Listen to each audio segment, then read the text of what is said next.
আজকে আমি আপনাদেরকে তৈরি করে দেখাবো ভিটামিনে ভরপুর একটি ভর্তার রেসিপি। এই জন্য আমি এখানে কিছু সজনা পাতা ধুয়ে পরিষ্কার করে নিয়েছি।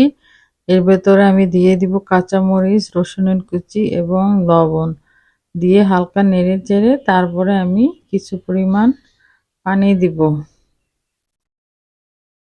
কিছুটা পানি দিয়ে আমি সজনা পাতাগুলোকে ঢাকনা দিয়ে ঢেকে রাখবো। ঢাকনা দিয়ে কিছুক্ষণ রান্না করে তারপরে ঢাকনা উঠিয়ে শাকগুলোকে ভালোভাবে নেড়েচেড়ে সিদ্ধ করে নেব এবং পানি শুকিয়ে নেব। তারপর একটি ব্লেন্ডারে জারে আমি সব শাকগুলোকে দিয়ে দিব। সবগুলো শাক দেওয়া হয়ে গেলে আমি এগুলোকে ব্লেন্ডারে ভালো করে ব্লেন্ড করে নেব।